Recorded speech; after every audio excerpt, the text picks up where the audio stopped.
Assalamualaikum warahmatullahi ta'ala wabarakatuh, and good day everyone. I am Munirah.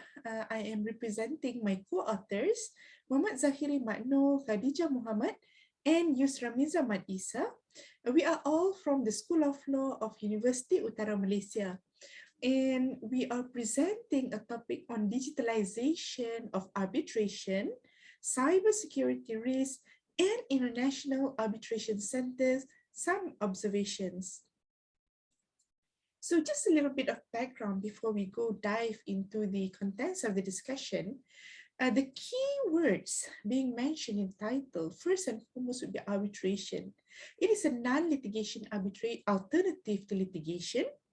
It is defined as an identifiable disagreement or controversy between the parties, which by agreement of such parties is referred to or referable to one or more individuals for final decision. So we are very familiar that arbitration is one of the alternative dispute resolution mechanism. Following the COVID-19 outbreak, and because of the rising frequency of cyber attacks on arbitral institutions and law firms, as well as the use of evidence gained through cyber attacks or data breaches, there has been surge in data protection and cybersecurity concerns. So as we well understand, throughout this COVID-19 experience, we're facing it with the increased use of the technology, and one of which is arbitration centers adopting virtual hearings. So when it becomes virtual, then there are security risks and issues being raised. So the objective of this paper is to investigate the arbitral rules of 4 arbitration centers. Number 1 is ASEAN International Arbitration Center, AIAC, the Hong Kong International Arbitration Center, HKIAC, the International Chamber of Commerce, ICC, and finally the Arbitration Institute of the Stockholm Chamber of Commerce, SCC, as well as the application of those rules by the parties and the tribunal. So if we take a look at the literature on this subject matter, current arbitral rules appear to lack express provisions on cybersecurity concerns about cybersecurity issues and to mitigate the increased cybersecurity breach risk due to the recent acceleration adoption of digitalization in arbitration. So when arbitration moved to virtual hearings and online communication, a lot of risk has been concerned. Okay, therefore, the aim of this study here is to take a look at the arbitral rules, whether they provide express indication or not to safeguard against cybersecurity risk. So from the literature, you can see from Sania, Pastore, Craig Travendell, and also Maxi Scherer, okay, all these literature have indicated that there are that the arbitral centers are moving into virtual mode, and from there they have been called to come up with security measures, with guidelines, policies, SOPs in order to address cybersecurity risks. Now, first, let's take a look at the AIAC in Kuala Lumpur. Okay, so the rules provide that the parties in dispute may initiate arbitral proceedings under the auspices of the AIAC by following the AIAC arbitration rules or AIAC fast track arbitration rules. Now, similarly, they can also refer their matters to the Sharia Advisory Council or Sharia expert for matters involving Sharia matters. Okay, so they can Sharia banking and financial issues can be referred to the Sharia Advisory Council, or securities issues, okay, to refer to the Securities Commission. Now, the conditions for using electronic communication and telecommunication are the same as the AIC rules from 2018. Okay, so whereby it also includes explicit provisions for the use of electronic means, although they provide for the usage of electronic means, mechanical means, whether they provide express provisions for security measures against cybersecurity risks. Let's take a look at the Hong Kong HKIAC.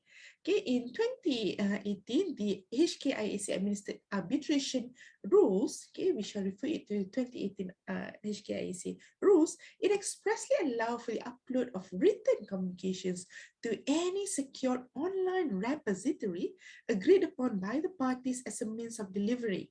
Okay, so you want to communicate? Yeah, you're allowed to do so under the Act. Okay, under the rules, and the rules further encourage the use of technology in the arbitral process. Okay, now it also requires that the arbitral tribunal to adopt appropriate procedures for the conduct of the arbitration.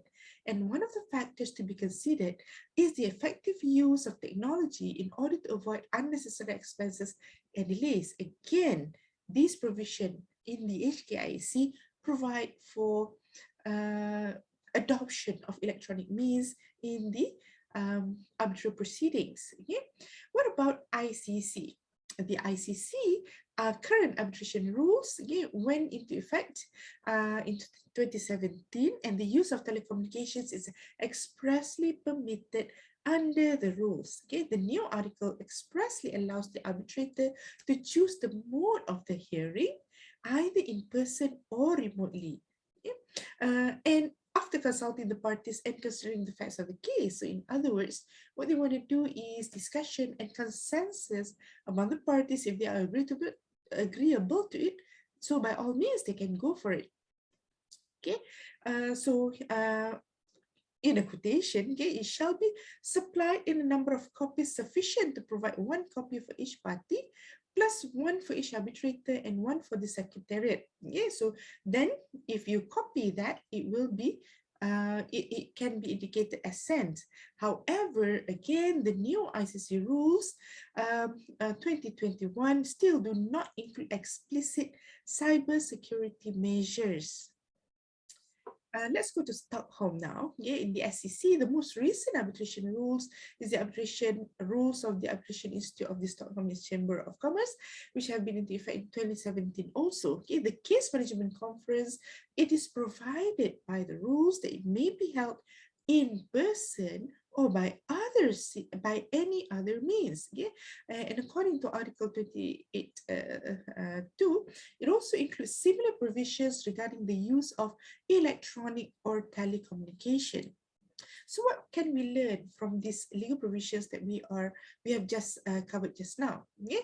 Number one, while the arbitral rules of the AIAC, HKIAC, ICC, and SEC expressly allow for the use of electronic means or telecommunication at various stages of the arbitration proceeding, the arbitral rules of those arbitration institutions do not generally include explicit cybersecurity safeguards. Okay? So moving forward, the authors are of the opinion that the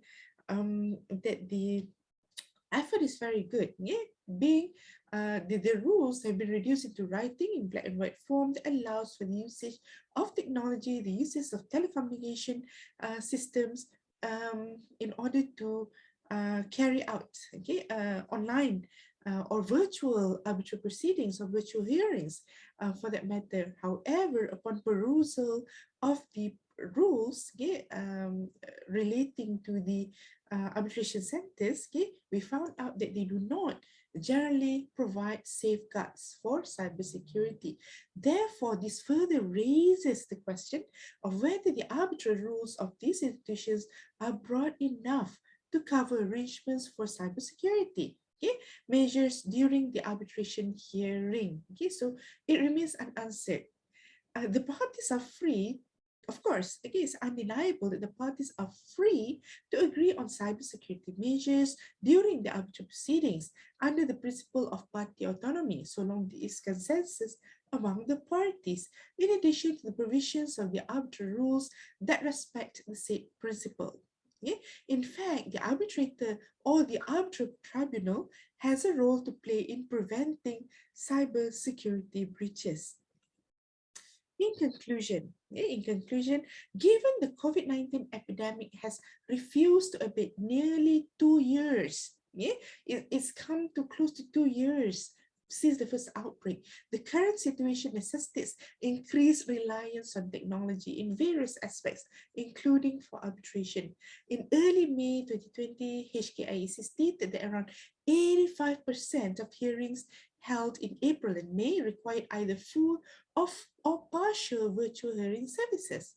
Arbitration digitalization is thus no longer a luxury, but rather a need. It is a necessity. We have to do it for the future of arbitration. Despite the absence of express provisions in the rules, the language of the rules is broad enough for the parties and the arbitrator or the tribunal to implement necessary cybersecurity precautions during the arbitration proceeding.